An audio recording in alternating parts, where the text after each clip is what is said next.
Ladies and gentlemen, One Piece chapter 1116 is out.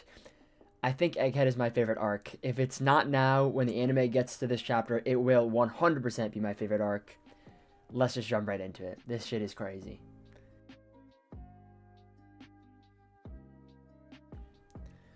So the chapter starts off with some emu, which, we know it's going to be a crazy chapter when that happens. And this sequence of panels kind of confirms two things for me.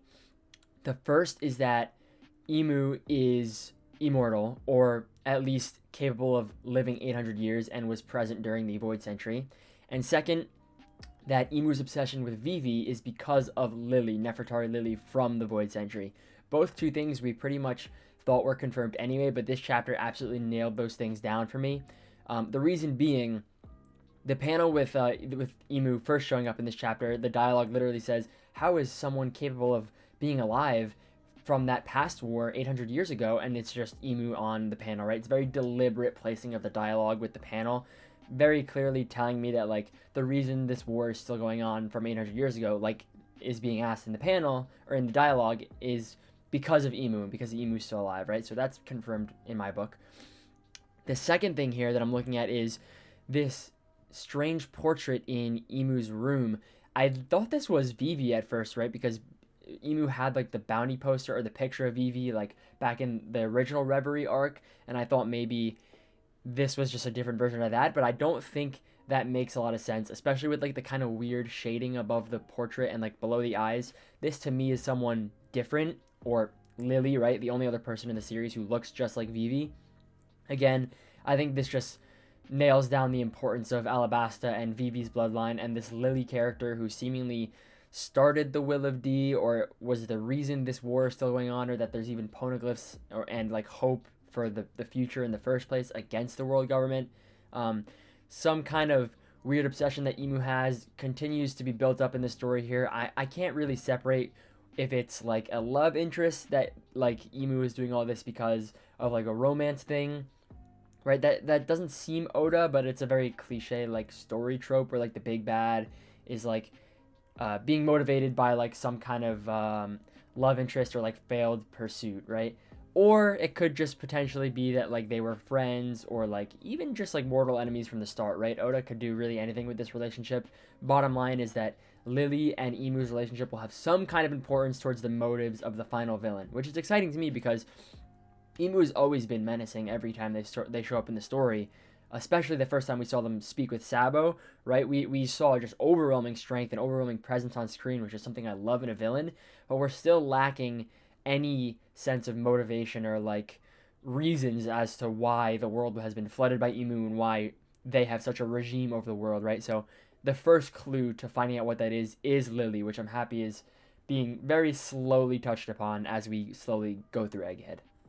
And then we get some more Vegapunk dialogue about the purpose of the Mother Flame and kind of how it was used against his own will, which I thought was a little confusing, but then it kind of popped into my head how it makes sense, right? Because this whole time we knew the Mother Flame was either the weapon that was used on the Lugia, or it was powering the weapon that was used on the Lugia, right? This chapter confirmed it was the power source, which I had always assumed was just Vegapunk doing his job, working for the world government, and that was his like grave sin he's been speaking of.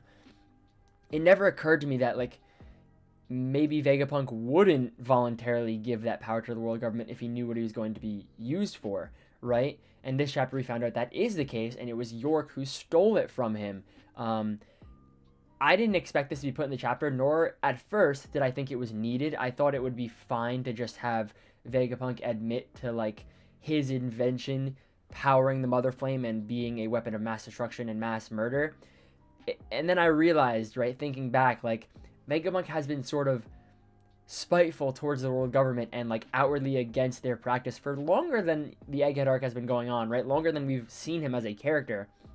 So it wouldn't make sense for an event so recent, like the Lugia Kingdom incident, to be kind of co-signed by Vegapunk when we know for a long time he's been working against the government. So it was a plot hole that I didn't even see coming that Oda has decided to fill here, which is great in that it was stolen by York for the Celestial Dragons to use. I thought that was pretty cool. Adds a little bit more significance to York, who also at the end of this chapter, which we'll talk about, finds out where the transmission is because of this revelation. So cool way to tie in kind of like a plot hole, filling that plot hole in while also giving York some character progression. I thought that was pretty interesting. And again, I touched on this last chapter review, but Oda is giving this Stussy kind of situation a little bit more focus than I had expected. I didn't really understand where the themes and like the symbolism line up here, right? Like, how does Stussy's involvement as a clone and her kind of having a sense of humanity left in her line up with the themes of Egghead, right? I didn't see it at first, but I took a step back and it kind of makes sense, right? The entirety of Egghead has been about things having their own will, and you'll never be able to control that, right? We see straight from the beginning of the arc the sea beasts that pop out at Egghead, right? Vegapunk's like, oh, I couldn't erase their human will. You see it with York, who has her own will to join the Celestial Dragons despite being a satellite of Vegapunk, right? You see the Gorosei not really having their own will, even though they are somewhat related to Emu, right? We don't know how, but we see Saturn and his grudges against like Kuma, right? This whole arc has been centered around characters who shouldn't have their own individual will, or who are attempting to be controlled upon by someone else, have their own individual will that cannot be snuffed out. I mean, even the Mother Flame, a flame that cannot be snuffed out in itself, right? Like it literally is floating in water, is just like this concrete, like literal testament to this theme in the arc, right? A flame that cannot be snuffed out for like living creatures.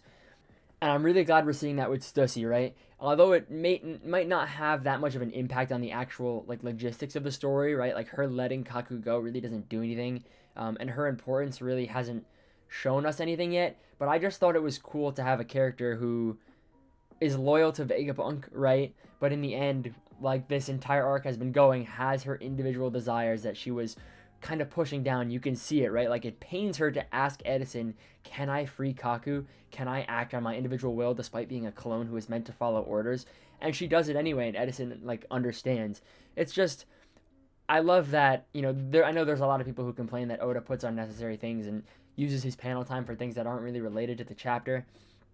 I just love that he takes the time to put something like this in, even though it doesn't have any direct correlation to the events of the story right now. Just hammering down those little scenes, those little interactions that really push the themes of the story forward. All I can do is appreciate them because I really enjoy them. And, you know, that's why I included this segment in. Even though it literally has nothing to do with anything else in the chapter, I think this is just Oda at his best. He's a great character writer, and this is a perfect example of that. Now, something really interesting also happens with Vegapunk's dialogue in this chapter.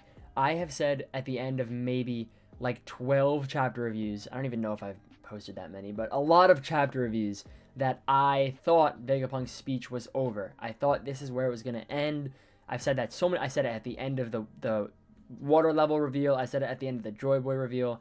Literally, I have thought Vegapunk's words marked the end of his speech so many times. What I didn't expect was for Vegapunk to start asking questions, leaving questions for the reader and even the world of One Piece to have answered later down the line, right? Oda is including these questions, these holes in Vegapunk's knowledge and in Vegapunk's telling of the Void Century as little seeds that will sprout at the end of the story, right? We are getting questions that have to be answered because Vegapunk's asking them, the world needs to know them, and they're questions we, the reader, don't even know the answer to, and because they're being asked, they have to be answered in the end. Like, why hasn't the world, or why is Joy Boy leaving the ancient weapons towards the future if the world's gonna sink, right? What is the purpose of the ancient weapons for the good guys in the story? That has to be answered 100%, and now Vegapunk is asking that, and that is Oda putting that question in the story for us to wait for it to be answered, right? Another one of those questions is, why did the Roger Pirates not do anything about this if they knew it was gonna happen? I just didn't expect Vegapunk's speech to end with these seeds that are being laid here to blossom at the end of the story, right? I had just thought this entire time that the speech was going to get cut off at some giant reveal or some kind of thing like that, but for us to get like this segue into things that need to be answered, into questions that have to be answered for the reader, for the world of One Piece, for Vegapunk, although he's dead, right? They're questions he had. I thought that's just a fantastic way to end his speech, right? Because like I've said a million times, the purpose of the speech is to clue in the world on what's happening with the world government, and it makes sense for the world to have questions, so for them to kind of align with Vegapunk's view and like need to like understand what's going on is very interesting to me. I also want to talk about Akainu's reaction here. I could not tell if Akainu saying, "You're going to explain everything, Vegapunk," was him saying, "You're going to explain everything to me because this is all news to me," or "You're going to explain everything to the world," like you're letting the cat out of the bag right here. I couldn't decipher which one he's saying, but either way, there's been a lot of focus on Akainu, especially during Vegapunk's speech, which makes me feel like he's going to take some sort of action. Whether that's completely snuffing out his own desires and blindly following the world government after all this information comes out, or kind of separating from the Gorosei and starting his own regime because he understands and he's now working for people who are trying to like sink the world. Whether it's one or two, something is happening with Akainu. There's some kind of shift here in his mentality, and he's going to play a huge role later on in the story. We just don't know what it's going to be. It's going to be something, though, and I don't think Oda would include him like 3 separate times in Vegapunk's speech if it wasn't the case. We also finally get the purpose of this Iron Giant. We always thought that maybe it would come help Luffy and the Giants fight the Gorosei, or it would serve some kind of purpose in a battle, but I think this is the greatest choice for Oda to include this Iron Giant, right? Something has to stall the Gorosei as the Straw Hats escape, logically, right? Because the Gorosei are so strong, and there's just like no way 5 of them trying to stop the Straw Hats from escaping would fail, unless Oda wants again to make them look like fools, but that's a story for another day. I think having the Iron Giant, a tool from the Void Century, which Vegapunk has built up for the last 4 chapters to be this technological marvel that the world has forgotten about, have that be the last stand against the Gorosei and stall them while they try and destroy the broadcast as the Straw Hats escape is just perfect, right? It gives us a display of the technology Vegapunk has been hyping up.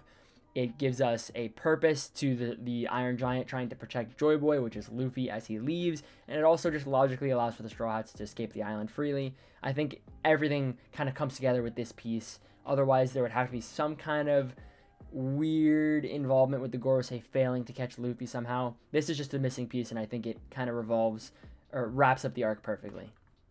And we end the chapter with a panel that gave me chills. Any mention of the Roger Pirates and that era, and the fact that they just knew all this was happening, just gives me this sense of just masterpiece that only Oda can accomplish with his world building.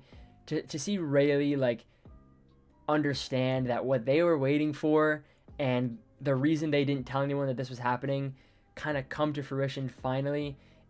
Oh, just it made my hair stand on end. Like, not many people who understand this feeling if you haven't seen One Piece, but to see something that was planted back in Sabaody when it was very clearly established that Rayleigh knew the Void Century, he knew the history of the world, which also implies that the One Piece has some kind of information about the history of the world, stuff like that. To see that information then be revealed to us now, like 600-700 chapters later, and then go back to Rayleigh in that same context is just amazing, right? He didn't tell Luffy back then because he wanted Luffy to experience his own adventure and potentially be the chosen one that Roger and Rayleigh are waiting for. Now skip forward 700 chapters to the world realizing that there is some kind of chosen one, and Rayleigh realizing he made the right choice, and it's their thrill to seek now. They have to figure out how to solve this problem. This sort of connection across so many chapters, across so many different events, across so many characters in the story is exclusive to One Piece, and that is why I genuinely believe it is just one of the greatest series on the planet. We do have a break next week, so I will say, if you are for some reason watching this video and you have not seen One Piece, you now have 2 weeks to start before the next chapter. This chapter, out of all of the last however many chapters we've got with Vegapunk's speech, has nailed in one thing in my brain, and that is, if you have not started One Piece, now is the time to do it, because literally the last 10 chapters we've been getting crazy reveals about the story, and it makes me know that the longer you wait, the less surprises you're going to have, and when you catch up, there's going to be things you're not going to be able to be surprised about and not going to be able to get hyped about because they've all been spoiled across the entire internet with how crazy this story is. So now is the time to start.